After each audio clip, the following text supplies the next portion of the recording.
Although George Lindsey, who played the role of Goober Pyle on The Andy Griffith Show, was well liked for his goofy charm and welcoming smile, it was not always the case that everything was as nice as it appeared to be behind the scenes. For decades, Lindsey harbored resentment toward Frances Bavier, his co-star in the film Mayberry, who played the role of Aunt Bee.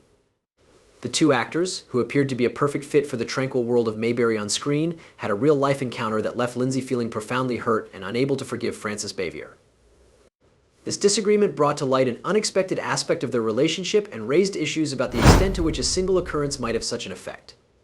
However, before we get into the reasons why he detested her, it is necessary to revisit his life before to the debut of The Andy Griffith Show.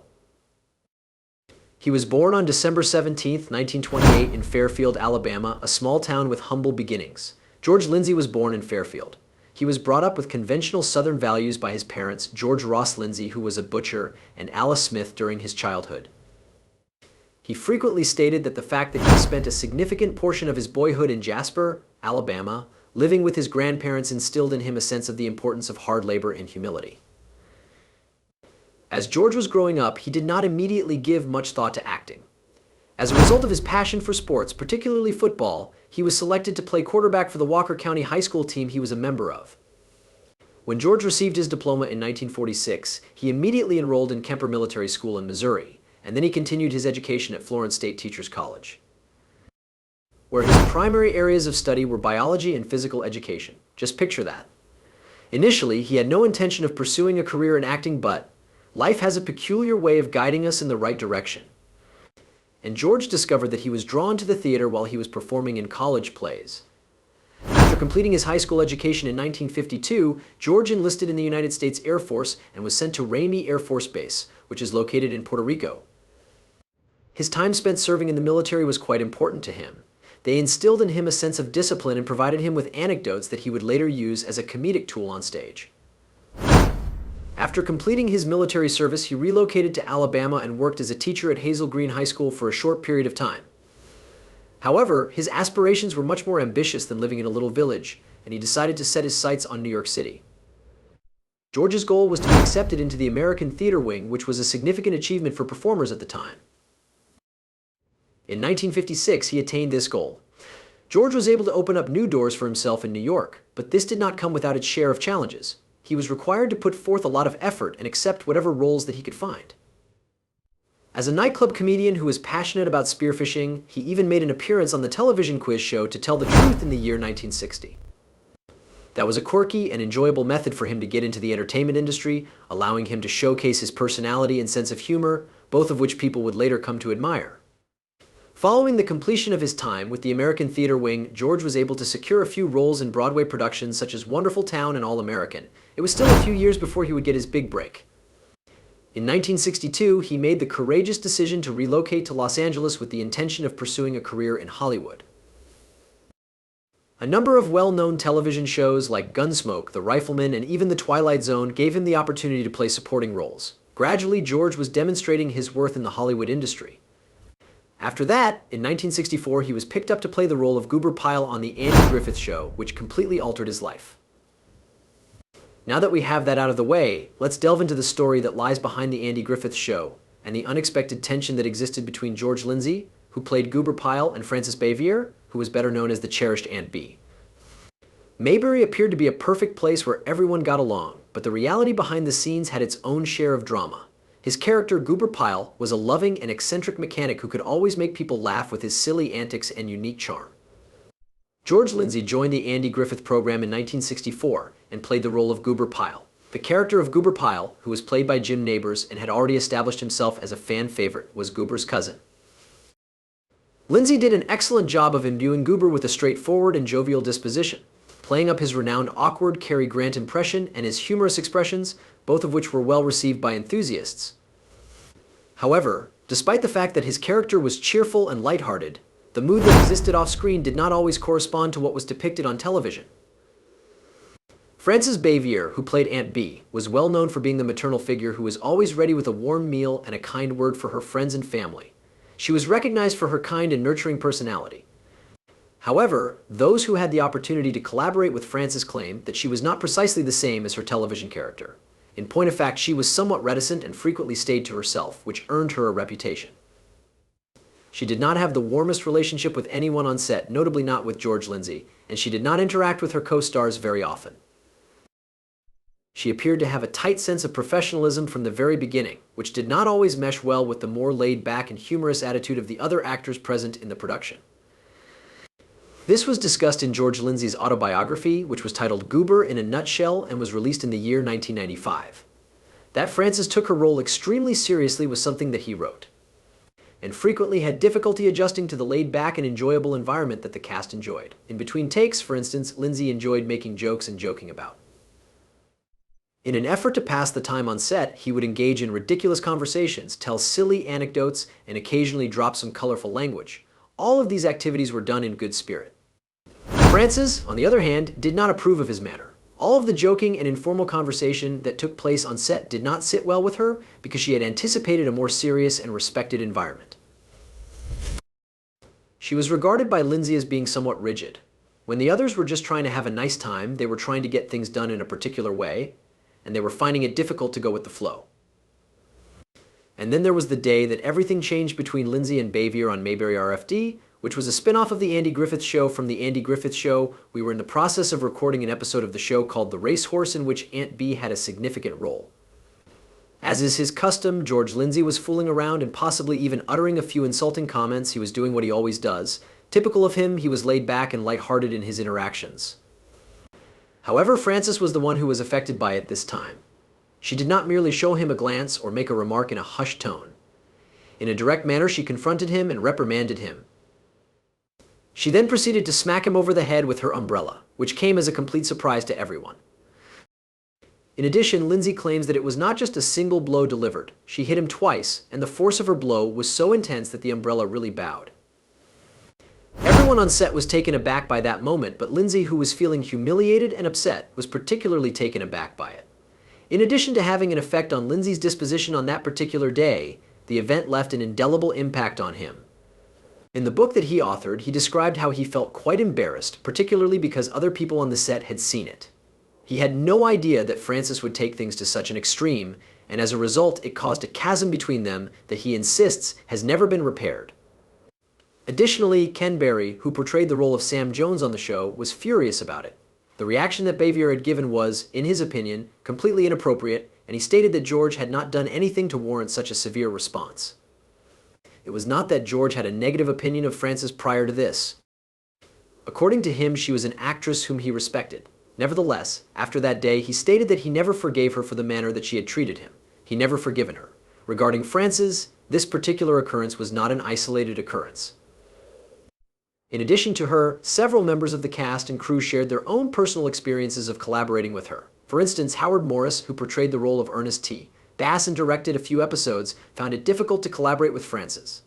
Frances might be difficult to deal with. It was previously described by him as being like walking on a landmine whenever he was required to oversee her. Although he was aware that he needed to exercise utmost caution when giving orders, he was aware that if he asked her to take a few steps or adjust her position significantly, she could grow agitated very fast, which would produce tension on the set. Despite the fact that he acknowledged her brilliance, Sheldon Leonard, the executive producer, found her to be the most challenging member of the ensemble to collaborate with. The peculiar thing about Frances Bavier was that she appeared to be aware of the weight of her reputation as well. Despite the fact that she was aware that her Aunt B role was well liked by the audience, she was also aware that she was not someone like Aunt B in real life. In an article that was published in 1966, she acknowledged the disparities between herself and the character of Aunt B by stating that Aunt B was a lot gentler than she was. She had a difficult time dealing with it, and it is possible that this was one of the reasons why she chose to maintain her distance from the other members of the group. Over the course of her later years, she disclosed that the inner turmoil she was experiencing regarding her job as Aunt B had gotten so intense that she eventually sought the assistance of a psychotherapist. Over the course of several years, Frances's behavior continued to force her to maintain a distance from her other actors. At the beginning of the third season of Mayberry RFD, she was no longer a part of the show. The screen did not provide a very detailed explanation of the situation. In their conversation, Sam, Goober, and Howard merely indicated that Aunt B had traveled to see her sister and would not be returning in the near future. In point of fact, however, it appears that her strained relationships with other cast members, particularly Lindsey, were a contributing factor in her leaving. In spite of the fact that the show continued to progress without Aunt B, Her absence was felt by viewers who cherished her character. Frances continued to maintain her distance from her former co-stars even after the show had over. In the year 1986, Andy Griffith and Ron Howard, who had previously portrayed the role of Tiny Opie, made the decision to give her a surprise visit. However, she declined to meet them. She explained to them that it was because she hadn't been informed of their visit. However, many people believed that there was more to it than that. They believed that she wanted to ensure that her previous existence as Aunt Bee was kept distinct from her current life. On the other hand, Frances did make one final move toward the end of her life. She contacted Andy Griffith and apologized for being difficult to work with during the show. She conveyed her sadness about the situation. The fact that she expressed regret for her actions afforded Griffith a sense of resolution. Regrettably, George Lindsey was never offered an apology of the same nature, and if he had been offered one, he would have undoubtedly included it in his memoir otherwise. This unresolved tension remained with George for a considerable amount of time after the show had concluded. He clung to that moment, despite the fact that he believed it was unjust and needless. The memory of the umbrella event and Frances's reaction eclipsed a significant portion of the positive memories he had of working on set. Despite the fact that the Andy Griffith Show had a significant role in many aspects of his life, including garnering him fame and the affection of fans. Behind the scenes, Lindsey carried the weight of that one unexpected encounter with Bavier, but fans adored him for his character and his own kind personality. Both of these aspects contributed to his popularity. However, here is yet another story about George Lindsey that has the potential to completely blow your mind. According to reports, he was under consideration for the role of Spock on Star Trek. It is possible that Goober Pyle, the humorous and straightforward mechanic from Mayberry, was actually Mr. Spock, the logical and serious Vulcan who served on the Starship Enterprise. This tidbit of information is somewhat surprising, isn't it? During an interview piece that was part of TV Land's Star Trek Marathon celebrating its 40th anniversary in 2006, it was brought to light. The well-known actor Leonard Nimoy, who played the character of Spock, mentioned that the creator of Star Trek, Gene Roddenberry, had considered George Lindsey for the part. The manner in which Nimoy expressed it caused some others to question whether or not he was joking, although there is additional evidence to support this assertion. During the course of his book, Ernest Borgnine, who played the lead role in McCall's Navy, said that Lindsey himself had informed him that he had declined the role. The actual words that Borgnine used were, "My hand to God, he turned down the part of Mr. Spock on TV Star Trek." Imagine that George Lindsey, with his signature goofy smile and Alabama drawl, was portraying the role of the extremely serious Spock. Doesn't it seem like it would be nearly difficult to imagine? In spite of this, it does make some sense. Prior to Lindsey's rise to stardom as Goober, his life was filled of unexpected turns and twists. Not only did he teach high school students, but he also taught science for a period of time. He was a collegiate quarterback. Therefore, it is not too far-fetched to see him in a post that would allow him to put his real-life teaching experience and scientific expertise to use. It is interesting to know that the Andy Griffith Show and Star Trek shared certain ties beyond their shared production location in Culver City, California, which was 40 acres in size. If you are wondering how the idea in the first place came about, this information is interesting to know. According to Miri, you might even be able to find locations similar to Floyd's barber shop in the episodes of Star Trek. City on the Edge of Forever is another title. However, if George Lindsey had been cast in the role of Spock, the relationship between the two series would have meant something very different. It is amusing to contemplate the possibilities that could have been. While Spock was known for his emotionless presence, straight face, and sharp reasoning, Lindsey's Goober had a penchant for lighthearted, goofy comedy. Spock was widely known for his straight face. If Lindsey had played Spock, would the audience have been more interested in him? Would he have been able to portray the character with a little bit of that southern charm? If Spock had been on the bridge of the Enterprise, perhaps we would have witnessed him performing a Goober dance. Although it's possible that Lindsey wouldn't play one of the most famous characters in the history of science fiction, the idea simply blows my mind. Spock, the renowned character that we are all familiar with, was ultimately played by Leonard Nimoy, who was the actor that won the job. However, the fact that George Lindsey was even considered demonstrates that he was far more than simply the silly mechanic from Mayberry. He was a much more complex character. His range was so impressive that even his closest friends and supporters were taken aback by it. Imagine what happened if he had made a different decision. In the present day, we might remember George Lindsey in a very different way. However, even without Spock, George's career was complete with events that will live long in the memory. After the Andy Griffith Show came to an end, George Lindsey continued to play his role, Goober, in the spin-off series Mayberry RFD. The show maintained the small-town charm of the original series, and viewers enjoyed seeing familiar faces, including Goober, as they continued to carry on the heritage of Mayberry. Up until 1971, when CBS made the decision to terminate the show, Lindsey played the role of Goober. Lindsey continued to move forward even after the Mayberry RFD had come to an end. He appeared on television on a regular basis, portraying characters that were a combination of comedic and serious roles. In the year 1972, he portrayed the character of Charlie, a highwayman, in an episode of Gunsmoke titled Blind Man's Bluff. Additionally, he performed the role of the Dove, an escaped convict, in the film The Rifleman from the same year. This section demonstrated that George possessed a greater range than people might have assumed, demonstrating that he was capable of bringing grit and depth when it was required. Disney, too, recognized that George Lindsey possessed a unique quality. He provided his voice for a couple animated films that are quite well liked. It is possible to recognize his voice in the Aristocats as Lafayette the dog if you pay close attention to the recording. Additionally, he performed the role of Trigger, a vulture henchman, in the film Robin Hood. Additionally, he appeared in the film Rescuers as one of the swamp mice. It's possible that children and families that watch these masterpieces are unaware of the fact that Goober was there in their beloved films, delivering laughter in his own unique way. One of the most significant long-term roles that George Lindsey ever played was on the show Hee Haw, which was a show that was a wonderful match for his roots and sense of humor. From 1972 until 1992, George reprised his role as Goober, but this time with a new twist. This time around, Goober was a little bit more seasoned, a little bit more country, and he was a perfect fit for the musical performances and jokes that were told in the barnyard.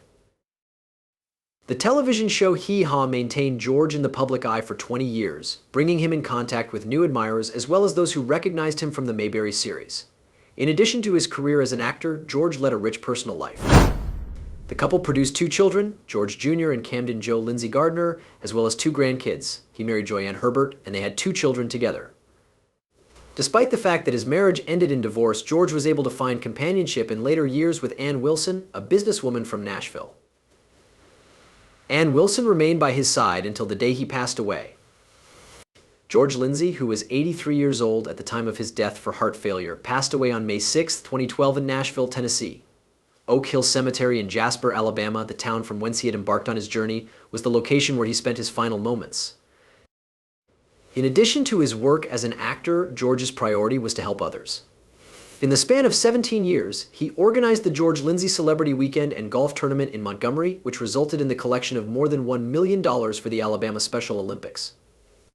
Additionally, he contributed to the collection of $50,000 for the Alabama Association of Retarded Citizens, and it wasn't simply that he helped generate money, he was also an active participant.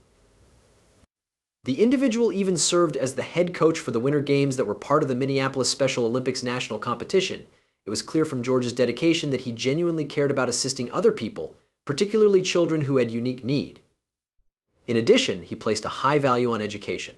At the University of North Alabama, where he had been a student in the past, he established educational opportunities known as the George Lindsey Academic Scholarships. An honorary doctorate was bestowed upon him by the university in 1992 as a token of appreciation for his contributions to the institution as well as his connection to it. As a further demonstration of the depth of affection and esteem that he enjoyed throughout the state of Alabama, his hometown of Jasper even honored him by naming a highway after him. George received a great deal of recognition throughout his life. His accomplishments were recognized by the Alabama Music Hall of Fame with the Governor's Achievement Award in the year 1995.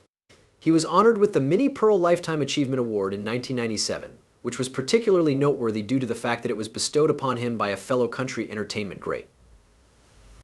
The following year, in 2007, he was honored with the very first Icon Award that was presented by the Nashville Association of Talent Directors.